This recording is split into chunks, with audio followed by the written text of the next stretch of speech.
Theories of Motivation by Erika, Katie Yakin, Caitlin Karam, Maya Alalouf, and Sydney Cook. For this study, 4 students were interviewed about motivation. They were interviewed about a time of high motivation and low motivation. We found trends that represent the attribution theory and intrinsic and extrinsic motivation. Alejandro is a full-time electrical apprentice and a part-time student. He was highly motivated when starting his new job and had low motivation when test taking. Jorge is a freshman at MSU who is highly motivated in his media editing class and has low motivation during ISS. When the students perform poorly in a class they are highly motivated for, they do not attribute it to their ability. In the class they were not motivated for, they did attribute their failure to ability. Although in both classes, when they did well, they attributed it to ability. For both Jorge and Alejandro, when they perform poorly in a class, whether they are highly or lowly motivated, they can attribute their failure to their effort. The same applies for when they do well.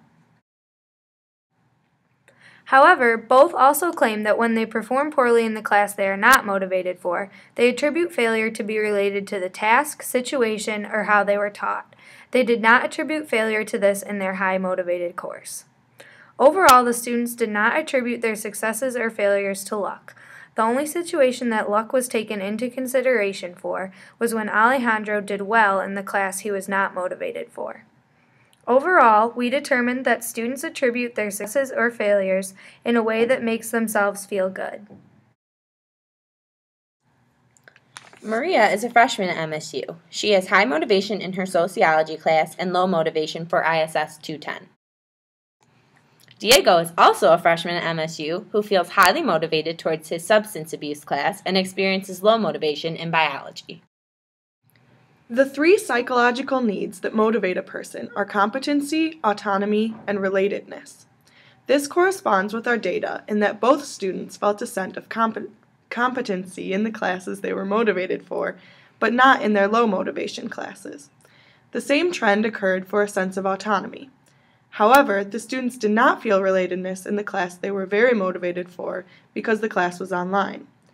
This is one of the only contradictions to the theory. Another contradiction to the theory is that Maria was motivated to get a good grade, which is an external goal, in the class she is motivated for, but not in the class she is not motivated for. This is because she has such low motivation for the class that she doesn't even care about the grade. Neither students worked hard to make others proud or avoid feeling ashamed. This shows they are in the stage of identification, so they are taking their future goals into consideration. Lastly, both agreed they were genuinely interested in the class they were motivated for, which shows they had intrinsic goals. They were not interested in the low motivation class, which shows they had extrinsic goals. In conclusion, we have found that our interviewed students complied to the attribution theory and the idea of extrinsic versus intrinsic motivation. The students attributed their successes and failures in a way that made themselves feel good. Typically, when the students performed well, they attributed their successes to their own ability or effort. When they performed poorly, they attributed their failure to an outside source. They did not attribute either their successes or failure to luck. Also, we determined that overall, students are motivated more when their psychological needs are being met.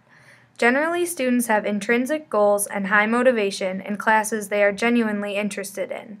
Students have extrinsic goals and lower motivation in classes they are not interested in.